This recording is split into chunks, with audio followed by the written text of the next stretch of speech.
आज का जो मेनली हमारा टॉपिक है, मतलब हम थोड़ा रिजल्ट के तरीके से चलेंगे कि आपको कुछ चीजें याद भी हो जाएं, कुछ सवाल थोड़ा जल्दी हो सके। अगर इस तरह का क्वेश्चन आए तो वो याद भी हो जाए। मतलब हम लेके चल रहे हैं general result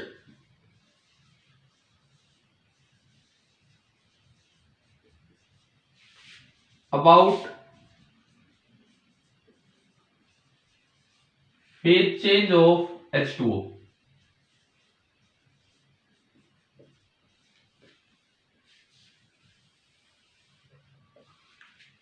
general results about phase change of H2O, ये चीज हम पढ़ रहे होंगे। तो मैं क्वेश्चंस पे आऊंगा, लेकिन पहले आपको एक रिजल्ट एक टेबुलर फॉर्म में टेबल की तरह बना के दें, तो वो आप समझिए क्या है क्या नहीं है, ताकि क्वेश्चन जल्दी होने के चांसेस हो जाए। सपोज ये आइस है, कितने डिग्री सेल्सियस पे है? 0 पे। क्या 0 पे आइस होती है, वाटर बन चुका होता है? दोनों होते हैं। तो मैं कह रहा हूं कि ये आइस है 0 डिग्री सेल्सियस पे, और आपने इसको मिक्स किया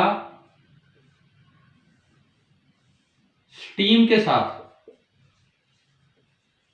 स्टीम 100 डिग्री सेल्सियस पे, और फिर वही बात है 100 डिग्री पे स्टीम भी हो सकती है, सिंपल लिक्विड भी हो सकता है, लेकिन हम स्टीम की बात कर रहे हैं, ठीक है ना, कंप्लीट स्टीम। मान लो मैंने इसका मास कुछ m1 ले लिया और इसका मास कुछ m2 ले लिया। इस क्लास का टॉपिक ही ये है कि अगर इनको मिक्स किया जाए, तो फाइनली क्या बनेगा?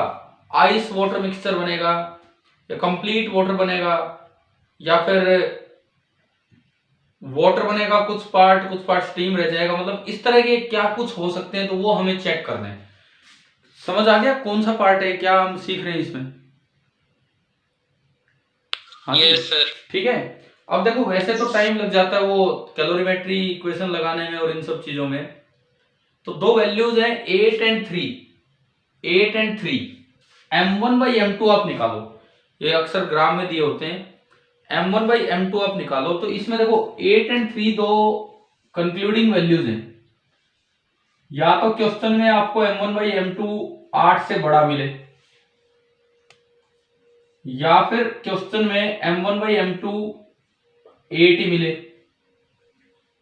या फिर क्वेश्चन में m1/m2 3 से लेके और 8 के बीच में हो, या फिर क्वेश्चन में m1/m2 3 हो, और या फिर क्वेश्चन में m1/m2 3 से कम हो। यार आएगा तो एक सवाल आएगा इनमें से कोई। पहले तो ये बताओ, ये 3 एंड 8 आपको आइस अपॉन स्टीम का जो मिक्सचर है वो इसमें डिस्ट्रीब्यूट करना है। 3 m1/m2 3 है, 8 है, क्या नहीं। चलो मैं पहला केस लेता हूं। m1/m2 सपोज कीजिए 8 है, तो ये बताओ आइस डोमिनेंट होगी या वाटर डोमिनेंट होगा? क्या होगा? कौन डोमिनेंट है यहाँ पे? कौन डोमिनेंट है? मास देख के बता दो कौन डोमिनेंट होगा। आइस होगी। आइस डोमिनेंट होगी, ठीक है। तो मैं पहले में आता हूं लिमिटिंग वैल्यू पे, m1/m2 8 पे। जब m1/m2 8 होता है, m1/m2 8 होता है, तो ये कंप्लीट वाटर बन जाता है। ना कुछ आइस रहती है, ना कुछ स्टीम रहता है, और ये कंप्लीट वाटर बन जाता है कितने डिग्री सेल्सियस पे? 0 पे। तो ये स्टीम की तरफ पानी बना है या आइस की तरफ पानी बना है? टेम्परेचर देख के बताओ। आइस की तरफ, क्योंकि आइस बहुत ज्यादा है, इसका रेशियो 8 ले रखा है, ठीक है, इसका रेशियो 8 ले रखा है इसलिए। तो अगर आपसे पूछे कंप्लीट वाटर, बोले कि इसका मास कितना, भाई कंप्लीट वाटर का मास होगा m1 प्लस m2। जितना भी मास था आइस और स्टीम का मिक्स होके ये बन गया। मैंने एक और लिमिटिंग वैल्यू ली है m1/m2 इक्वल टू 3, वहां भी कंप्लीट वाटर बनेगा, मतलब इसका मास रहेगा m1 प्लस m2। लेकिन इस समय जो ये पानी है, इस समय पानी कितने डिग्री सेल्सियस पे होता है? 100 डिग्री पे। मतलब पानी है लेकिन थोड़ा स्टीम की तरफ है, हालांकि मास तो आइस का ही ज्यादा है, लेकिन फिर भी स्टीम डोमिनेंट है। ये केस है। क्या ये दो बातें समझ आ गई यहां तक? ठीक है। बीच वाला केस देखो, बीच वाला केस, इसमें आप अंदाजा लगा सकते हो कि कंप्लीट वाटर ही रहेगा। जब ये रेशियो 8 और 3 के बीच में है तो ये रहेगा तो कंप्लीट वाटर, लेकिन ना 0 डिग्री पे रहेगा और ना 100 डिग्री पे। समझ आ रहा है भाई? अगर 8 होता है रेशियो तो कंप्लीट वाटर 0 डिग्री पे, 3 होता है रेशियो तो कंप्लीट वाटर 100 डिग्री पे। फिलहाल ना ये 0 डिग्री पे है ना ये 100 डिग्री पे है, कंप्लीट वाटर है, मतलब मास तो होगा m1 प्लस m2, और जो इसका टेम्परेचर होगा, जैसे वो 0 डिग्री पे था, मास में आगे लिखता हूं, इस तरह हम लिख रहे हैं, मास तो होगा m1 प्लस m2, और जो टेम्परेचर होगा डिग्री सेल्सियस में वैसे टी से रिप्रेजेंट नहीं करते हैं पर मैं टी से लिख रहा हूं, वो 0 डिग्री सेल्सियस से लेके 100 डिग्री सेल्सियस के बीच में कुछ होगा। पहले तो ये बताओ, ये 3 केसेस याद हो रहे हैं? अभी मैं क्वेश्चंस लूंगा इन पे लगातार लाइन से, ताकि ये चीजें क्लियर हो। हाँ भाई ठीक है क्या? बताओ। यस। अब आप इसका आइडिया लगाओ, सबसे पहले आप इसका आइडिया लगाओ कि इसमें क्या बनेगा। m1 बाई m2 8 से बड़ा हो तो क्या बनेगा, बताओ। Ice plus water. हाँ ठीक है, पहली चीज आपने सही आइडिया लगाई कि आइस वाटर मिक्सचर बनेगा। ये जो बना, this is ice water mixture. Temperature बताओ इस आइस वाटर मिक्सचर का कितना होगा? इस आइस वाटर मिक्सचर का टेम्परेचर कितना होगा, बोलो। इस आइस वाटर मिक्सचर का टेम्परेचर कितना होगा?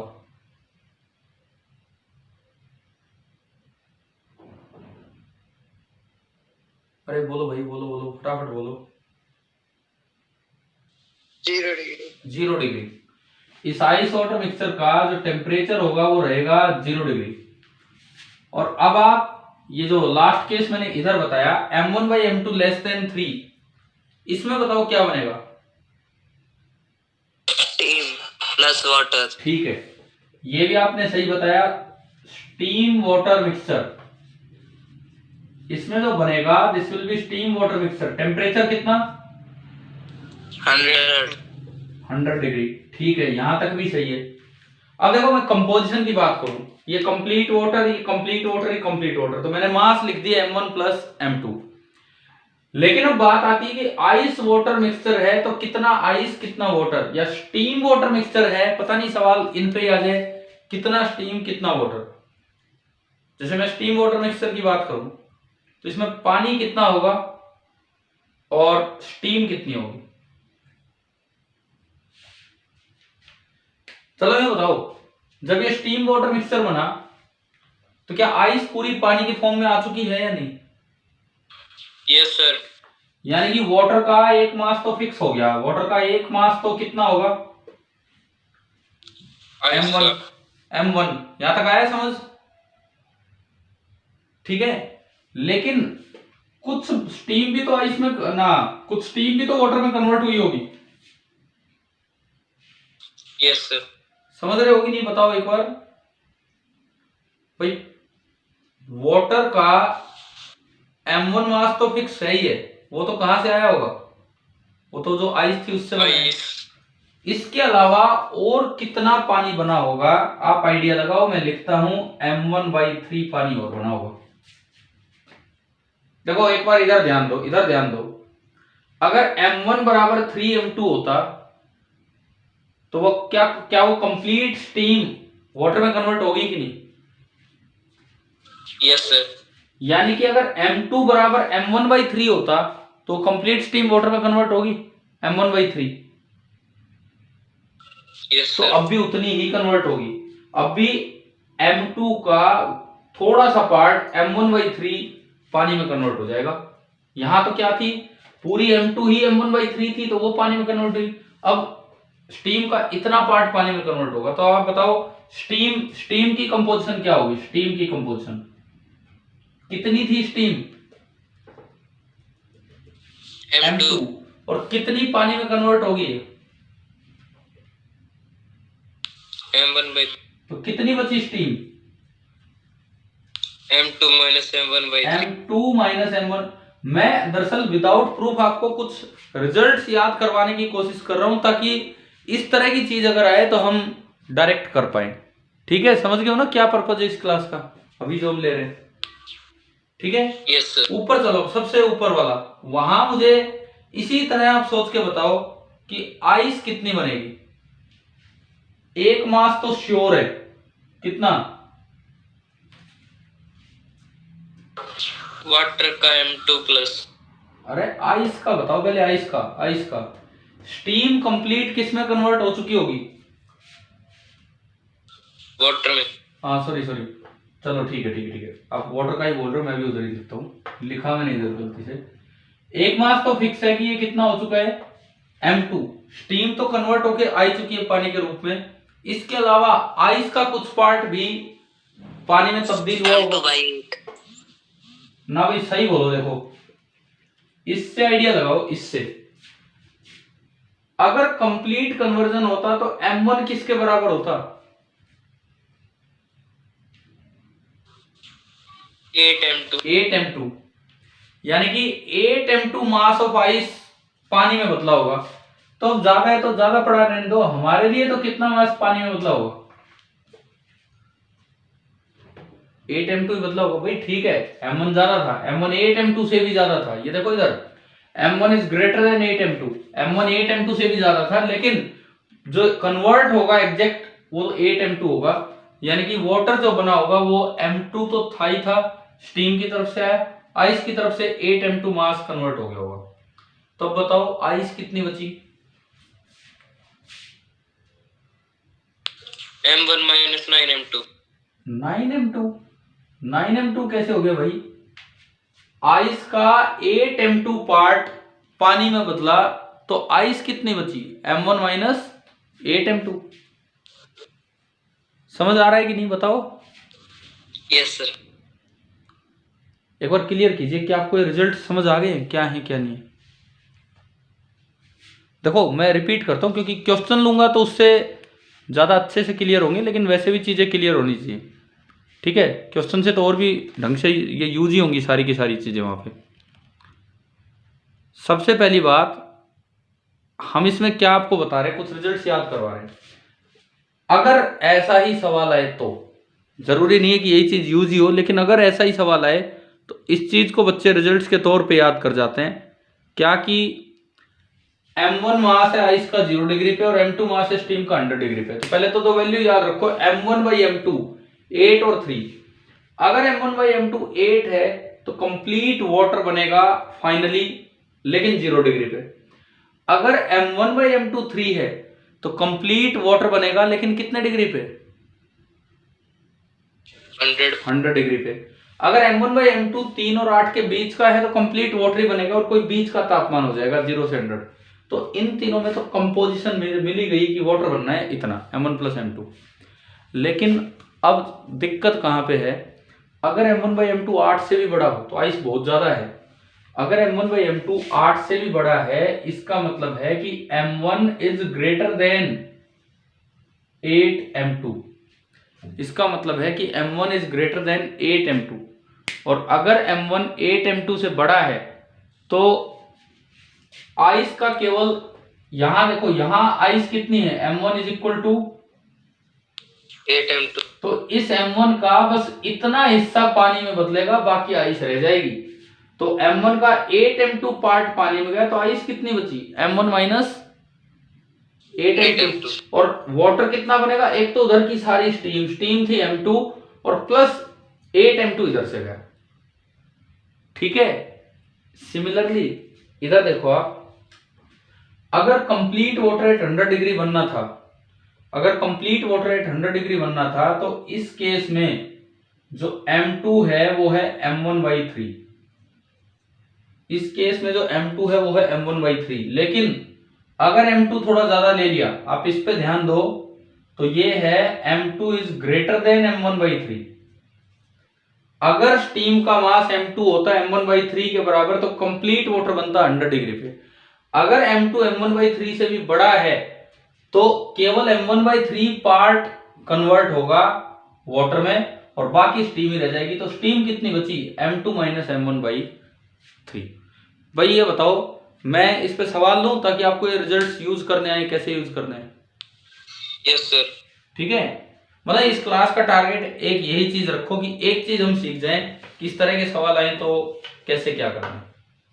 ठीक है, चलो सपोज मैं इस पे क्वेश्चन ही देता हूं। पहला सवाल हम लेते हैं कि आपको दिया क्वेश्चन नंबर 1, देखेंगे किस पे है, कौन सा बनेगा क्या नहीं, वो हमें देखना होगा। यहां से 100 ग्राम ऑफ आइस है at 0 degree Celsius, 100 gram of ice at 0 degree Celsius plus मैंने इसको मिक्स किया suppose 10 gram steam at 100 degree Celsius, 10 gram steam at 100 degree Celsius. बस ये सवाल आ गया। मुझे आप फाइनल कंपोजिशन बता दो क्या होगी, किस तापमान पे होगी, कितनी बर्फ, कितनी वाटर या कितनी आइस, ये बताना आपको।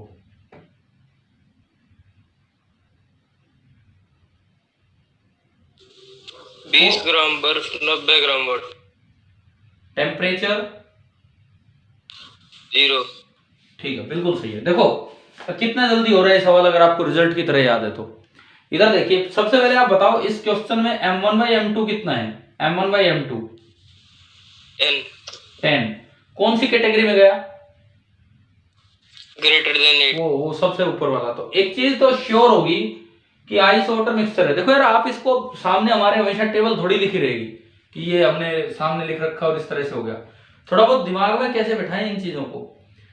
M1/M2 8 से बड़ा है तो मतलब आइस बहुत ज्यादा डोमिनेंट है, पूरी कन्वर्ट भी नहीं होगी। तो ये क्या बनने वाला है, आइस वाटर मिक्सचर बनने वाला है। और जो आइस वाटर मिक्सचर बनेगा वो तो 0 डिग्री पे होगा। ठीक है, अब आप यूं देखो तो कितनी आइस कन्वर्ट होगी। तो जो M1/M2 अगर 8/1 होता तो कंप्लीट आइस कन्वर्ट होती, यानी कि M1 is equal to 8 times M2। M2 कितना है, 10 ग्राम। 10 into 8 80 gram. It means 80 gram, 80 gram ice तो गई पानी में। तो आइस कितनी बची, 100 माइनस 80 20 ग्राम। ये तो आइस होगी, प्लस पानी कितना बचा होगा पूरा 10 ग्राम। तो ये और 80 ग्राम ये कन्वर्ट हो गया, तो पानी कितना बना 90 ग्राम। और ये आइस डोमिनेंट है तो टेम्परेचर कितना रहेगा 0 डिग्री सेल्सियस। अब बताओ भाई, क्या ये पहला समझ आया, पहला सवाल जो मैंने लिया यहाँ पे। ठीक है, दूसरा क्वेश्चन लेते हैं। आपको पहचानना होगा अपने आप कि कौन सा कहां गया, किस तरह से है। दूसरा क्वेश्चन अगर हम ले, सपोज 30 ग्राम आइस है। क्वेश्चन नंबर 2, 30 ग्राम आइस है एट 0 डिग्री सेल्सियस और 25 ग्राम स्टीम है एट 100 डिग्री सेल्सियस। ये सवाल आ गया। अब आपको बताना है कि भाई फाइनल मिक्सचर कितना, क्या होगा, कैसा कंपोजिशन होगा उसका, ये सब।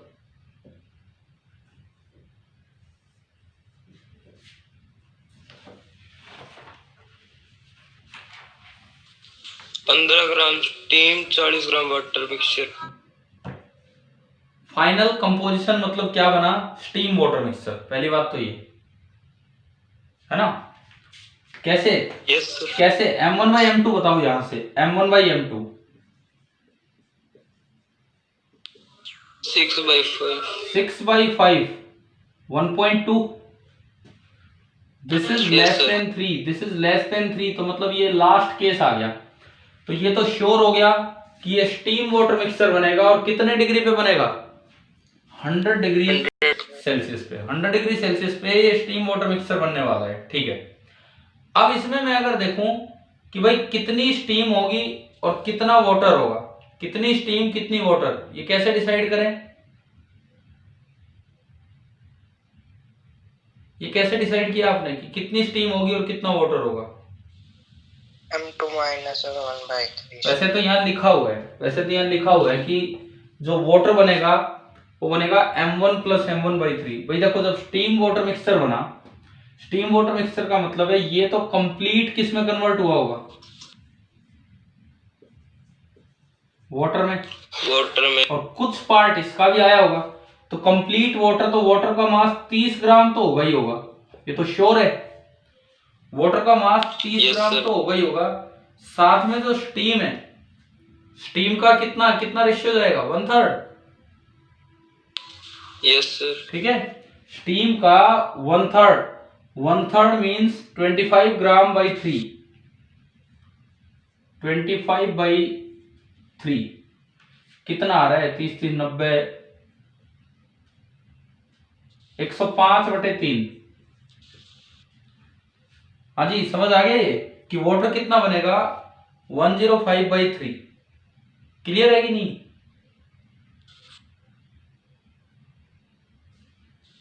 अरे बोलो, समझ आ रहा है ना कितना है? लगभग ये कितना गया? 3 3 9 15 3 5 15। कुछ गलती तो नहीं है इसमें? कहीं कुछ गलत तो नहीं लिखा? यस सर, करिए। यस सर, आपने M1 लिख दी है, M2 लिख दिया है। ठीक है, ठीक है, ठीक है, दोबारा बताता हूँ इसको। हमने ये लिया कि 30 ग्राम आइस है और 25 ग्राम स्टीम है, तो ये तो कंफर्म हो गया, ये वाला पार्ट है। अब इसमें वाटर कितना बनेगा? पहली बात ये, तो सारी की सारी आइस वाटर में आई होगी, सारी की सारी तो आइस वाटर में आई होगी। कितनी आइस वाटर में आई होगी? 30 ग्राम। प्लस स्टीम का कुछ पार्ट पानी में बदला होगा। स्टीम का कितना पार्ट पानी में बदला होगा? हाँ जी, स्टीम का कितना मास पानी में गया होगा? M1/3। m1/3। m1/3 मतलब 30/3 कितना हो गया? 10 ग्राम। 40 ग्राम हो गया। और स्टीम कितनी बची अब अगर 10 ग्राम गई तो? 15 ग्राम। 15 ग्राम आपकी बच गई स्टीम और 40 ग्राम बन गया वाटर। क्या क्लियर हो रहा है कि नहीं किस तरह से? Yes sir. ठीक है, 2 सवाल मैंने लिए हैं इस तरह के। अब अगर मैं बिल्कुल एग्जैक्ट यही लूं तब तो कोई दिक्कत ही नहीं है, m1/m2 8, m1/m2 3, तब तो आप एक बार में जवाब देके आओगे। अब मैं एक और केस पे जा रहा हूं। मैंने पहला सवाल इस पे लिया, दूसरा सवाल इस पे लिया। अब मैं बीच वाले केस पे जाता हूं, क्योंकि वहां कई बार टेम्परेचर निकालना पड़ जाता है, तो उस पे देखते हैं। तो देखिए, सपोज बीच वाले केस लेने के लिए m1 ले लो 5 ग्राम, स्टीम तो है 5 ग्राम, और ये ले लो 1 ग्राम 100 डिग्री पे। ये आइस तो है 5 ग्राम और स्टीम है 1 ग्राम। आइस 5 ग्राम, स्टीम 1 ग्राम। अब बताओ क्या बनेगा फाइनल मिक्सचर? रेशियो कितना है m1/m2? 5। इट मीन्स ये बनना तो श्योर है। क्या बनेगा? वाटर। उसका मास भी फिक्स है, कितना? 6 ग्राम। 6 ग्राम। ये वाला दिख ही रहा हमें, वाटर बनेगा 6 ग्राम बनेगा। लेकिन सवाल आ जाए कि उस पानी का टेम्परेचर कितना होगा, तो बाकी रिजल्ट से तो सब चीजें निकलती चलेगी, लेकिन यहां पे हम टेम्परेचर कैसे बताएं? हम 6 ग्राम पानी बनेगा, ठीक है, उसका टेम्परेचर कैसे बताएं कि कितना, मतलब कैसे टेम्परेचर निकालें? उसके लिए तो आपको कैलोरीमेट्री का ही यूज करना ही पड़ेगा। उसके लिए तो और कोई तरीका ही नहीं है, कैलोरीमेट्री का ही यूज करना पड़ेगा। कैसे?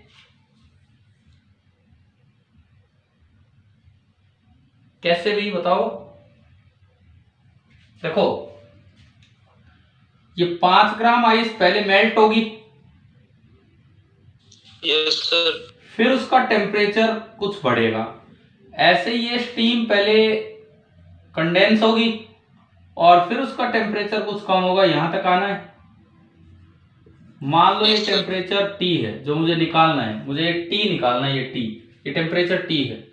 इसने कुछ हीट लूज की है ना, इसने कुछ हीट गेन की है 2 बार में, और इसने कुछ हीट लूज की है। समझ आ रहा है ना? Yes sir. अब पहले मैं यूं निकालूं कि भाई आइस ने कितनी हीट गेन की होगी, या यूं कहे उधर से कितनी हीट लूज हुई। मान लो T टेम्परेचर तक आने में उधर से कितनी हीट लूज हुई उसकी मैं बात करूं। सबसे पहले वेपोराइज सॉरी कंडेंस होगी वो स्टीम। तो बताओ क्या फॉर्मूला है एनर्जी का, क्या फॉर्मूला है, मैं बता देता हूं आपको। एल वेपोराइजेशन पे होता है 540 कैलोरी पर ग्राम, और ये कितने ग्राम है स्टीम? 1 ग्राम। तो हमने पढ़ा है Q is equal to ml। Yes sir. तो यानी कि इधर से आते समय 540 कैलोरी हीट तो ये तब रिलीज कर देगा जब स्टीम किस में कन्वर्ट हुई, वाटर में, ठीक है। प्लस कुछ और भी तो ये ठंडी हुई है यहां तक आने में, 100 से T पे आई। तो क्या फॉर्मूला होता है जब टेम्परेचर चेंज होता है उस समय का, mc डेल्टा T। मास कितना 1 ग्राम, वाटर की स्पेसिफिक हीट आपको याद होगी 1 कैलोरी पर ग्राम पर डिग्री सेल्सियस। Yes sir. और जो टेम्परेचर इसका डिक्रीज हुआ वो हुआ 100 माइनस T। आप बताओ क्या ये इतने कैलोरी समझ आया कि नहीं आया? Yes sir. इतनी हीट उधर से रिलीज हुई है, तो इतनी हीट आइस ने गेन की होगी। आइस का एल फ्यूजन अगर आपको याद हो, पीछे भी आया था ये अभी, 80 कैलोरी पर ग्राम था कि नहीं, बताओ। Yes sir. तो बताओ आइस ने कितनी हीट गेन की, पहले तो मेल्ट होने में बताओ कितनी हीट गेन की मेल्ट होने में? 80 कैलोरी। 400। Q बराबर ml। 80 कैलोरी तो केवल 1 ग्राम के लिए है, 5 ग्राम के लिए ml, तो 400 कैलोरी तो ये होगी। प्लस और कितनी टेम्परेचर बढ़ाने में कितनी हीट गेन की, अब जो पानी बन गया उसने, m इंटू सी वाटर का कितना होता है 1 इंटू डेल्टा टी, और डेल्टा टी होगा T माइनस 0। आप बताओ ये लिखना समझ आया क्या, कैसे किया? Yes sir. अब ये जो हीट इसने गेन की ये यहीं से तो आई होगी, जो हीट इधर से लूज हुई है। इन दोनों का सम बराबर इन दोनों का सम, इक्वेशन बनी 400 plus 5T is equal to 540 plus 100 minus T। चलो जी निकाल दो इससे T, बताओ कितना आ रहा है, कितने डिग्री सेल्सियस आ रहा है?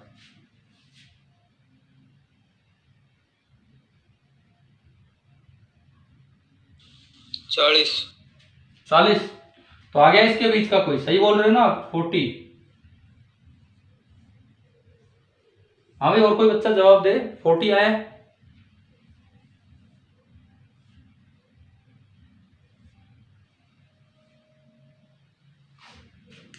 आया कि नहीं आया बताओ बाकी भी।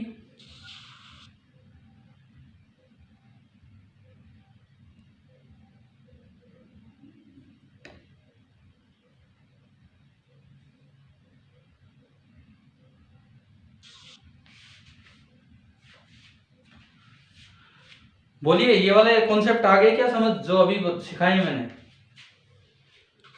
Yes sir. ठीक है। और ये कई बार क्वेश्चंस में अगर हीट का सवाल आता है, ये स्पेसिफिक हीट कैपेसिटी वगैरह देते नहीं है, तो आप देखो कुछ वैल्यूज याद रखो। जहां आइस का वाटर में कन्वर्जन होता है वहां लेटेंट हीट इतनी होती है, जहां स्टीम और वाटर कन्वर्जन होता है वहां लेटेंट हीट 540 होती है। बीच में जब टेम्परेचर चेंज होता है तो स्पेसिफिक हीट कितनी होती है 1 कैलोरी पर ग्राम पर डिग्री सेल्सियस। इससे पहले अगर आइस का टेम्परेचर हो चेंज हो तो लेटेंट स्पेसिफिक हीट होती है 1/2 कैलोरी पर ग्राम डिग्री सेल्सियस। पढ़ा है नहीं हमने ये value? Yes sir. Specific heat इधर हाफ इधर हाफ। स्टीम का अगर टेम्परेचर बढ़े स्पेसिफिक हीट हाफ, आइस का टेम्परेचर चेंज हो स्पेसिफिक हीट हाफ, वाटर का टेम्परेचर चेंज हो specific heat capacity 1, ice melt हो तो स्पेसिफिक हीट कैपेसिटी 80, और इधर स्टीम वाटर कन्वर्जन में latent heat sorry, ice melt हो तो लेटेंट हीट 80 और स्टीम वाटर कन्वर्जन हो तो भी लेटेंट हीट है वहां पे 540। तो मुझे बताओ ये वाले सवाल हो जाएंगे कि नहीं, इस तरह का जो काम है? Yes sir. ठीक है, मैंने आपको कुछ रिजल्ट ही याद करवाए हैं ताकि आप ये चीजें कर पाओ। अच्छा अब ये तो हमने एक स्पेशल सी चीज याद कर ली कि बिल्कुल आइस 0 डिग्री पे लिया और एक स्टीम लिया 100 डिग्री पे। ऐसा थोड़ी कि सवाल में आइस 0 डिग्री पे ही आए या स्टीम 100 डिग्री पे ही आए। अगर कुछ और आए तो क्या करना चाहिए? कहीं और भी तो जाके आ सकती है, किसी और जगह भी जाके आ सकती है। तो ऐसे में हमें क्या करना चाहिए, किस तरह से चीजें निकालनी चाहिए? दूंगा आपको एक सवाल करने के लिए। Yes sir. मान लो 1 kg आइस थी, सपोज 1 kg आइस थी, मतलब 1000 ग्राम, लेकिन उसका टेम्परेचर 0 नहीं, उसका टेम्परेचर था -10 डिग्री सेल्सियस। 1 kg आइस थी और उसका टेम्परेचर था -10 डिग्री सेल्सियस। और उधर स्टीम नहीं, उधर मान लो, चलो स्टीम भी ले सकते हो, कुछ भी ले सकते हो आप। मैं थोड़ा सा क्वेश्चन अलग करने के लिए स्टीम की बजाय वाटर दे रहा हूं, और वो है 50 डिग्री पे। 1 kg आइस है -10 डिग्री सेल्सियस पे, और 1 kg वाटर है 50 डिग्री सेल्सियस पे। 1 kg है दोनों, ये भी 1 kg, ये भी 1 kg। बाकी चीजें मैं अगर हटा दूं यहां से, जो एक्स्ट्रा चीजें दिख रही हैं, क्या ये कॉम्बिनेशन आया समझ में कि मैंने आइस को पानी में मिलाया, स्टीम में नहीं? हाँ भाई बताओ, यहां तक क्लियर है? ये वाला सवाल क्या दिया है? Yes sir. तो अब आपसे पूछ लिया जाए कि इसका जो फाइनल कंपोजिशन बनेगा उसका टेम्परेचर क्या होगा या उसमें कंटेंट क्या होगा, तो ये हम कैसे बताएं?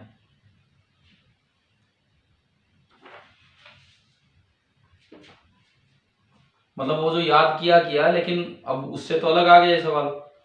अब इसमें कंटेंट क्या बनेगा फाइनली, या टेम्परेचर क्या बनेगा, ये कैसे बताएं? बताओ।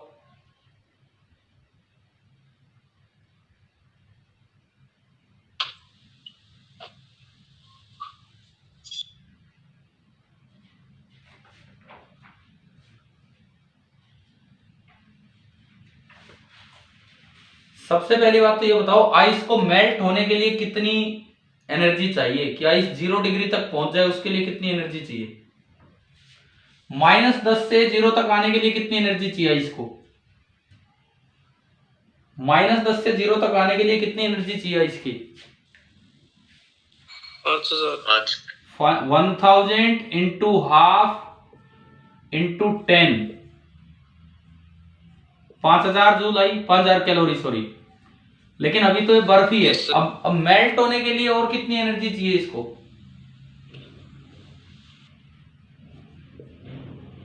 भूल गए क्या? कितना था इसका एल? 80 80। कैलोरी पर ग्राम, और ये 1000 ग्राम है, तो 80,000 कैलोरी और चाहिए। तो यस सर। सबसे पहले मैंने ये पता लगाया कि ये कंप्लीट पानी बनने के लिए इसको कितनी एनर्जी रिक्वायर्ड है? 85,000। 85,000। अब एक बार यूं देखो, वाटर 0 डिग्री तक आने में कितनी रिलीज करेगा? वाटर 0 डिग्री तक आने में कितनी रिलीज करेगा, इस चीज का अंदाजा लगाओ आप।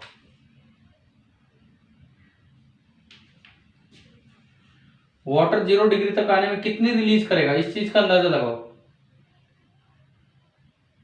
भाई। m 1000, c 1 और 50 से 0 मतलब 50, mc डेल्टा t आया समझ? Yes sir. वाटर 0 डिग्री तक आने में कितनी एनर्जी रिलीज कर रहे हैं? 50,000 कैलोरी। और ये आइस 0 डिग्री का पानी बनने के लिए कितनी एनर्जी चाहिए? 85,000। क्या अवेलेबल है उधर से इतनी एनर्जी?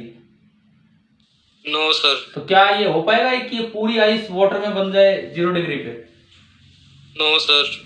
अब देखो, अब धीरे धीरे कुछ इधर से कुछ इधर से हिसाब किताब लगाते चलो। ये 0 डिग्री तक आने में एनर्जी रिलीज करेगा 50,000। पहली बात, आइस को 0 डिग्री तक आने में कितनी एनर्जी चाहिए? 5,000। तो 5,000 तो मिल रही है। चलो पहला काम तो हुआ कि आइस 0 पे आ गई, लेकिन आइस को मेल्ट होने में कितनी चाहिए थी? 80,000। उतनी अवेलेबल नहीं है। 5 यूज करने के बाद बची कितनी है जो अवेलेबल है उसमें? 45। तो 45 से कितनी आइस मेल्ट होगी उसका हिसाब लगा लो। 45,000 से कितनी आइस मेल्ट होगी, केवल और केवल आप उसका हिसाब लगा लीजिए। कितनी मेल्ट होगी? Q बराबर ml। Yes sir. तो 45,000 बराबर ml टू 80 है ना? तो m आ गया 4500/8। करो इसको डिवाइड, कितना आ रहा है?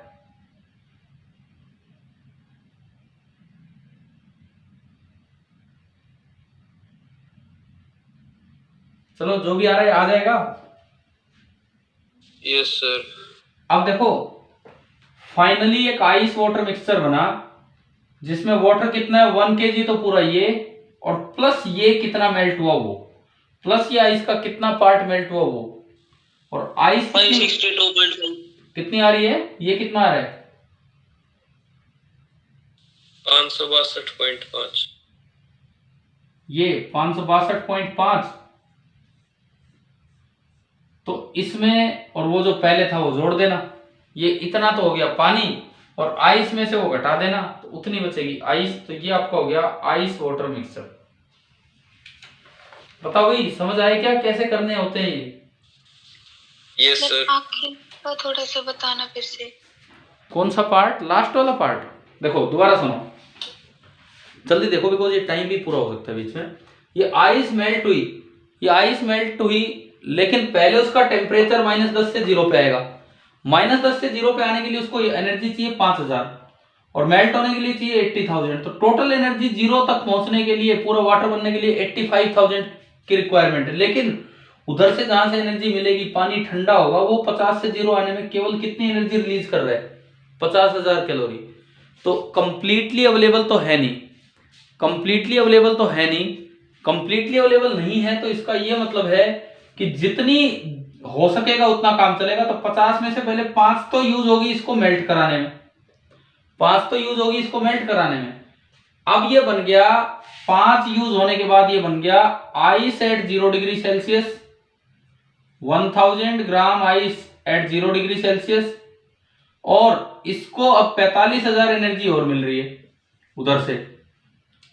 इतनी कैलोरी से कंप्लीट मेल्टिंग नहीं होगी, कंप्लीट के लिए तो 80,000 और चाहिए।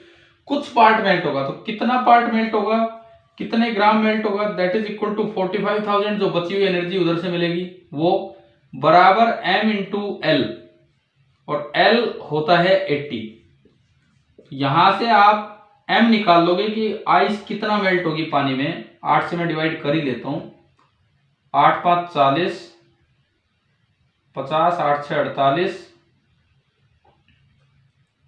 2 20, 8 2 16 और 5, यही बोला था एक बच्चे ने। इतने ग्राम आइस पानी में कन्वर्ट होगी। तो पानी 1000 ग्राम तो वो रहा और इतना ये रहा। तो पानी का जो टोटल अमाउंट होगा लास्ट में वो बनेगा 1562.5 ग्राम, और जो बचा हुआ है घटा देना, वो आपकी होगी आइस। तो आज की क्लास में मेनली हमने क्या सीखा, केवल और केवल ये कैलोरीमेट्री वाले क्वेश्चंस, और इनमें थोड़े शॉर्ट रिजल्ट्स कि अगर डायरेक्ट सवाल आए तो हम कैसे करें। ठीक है, थैंक यू।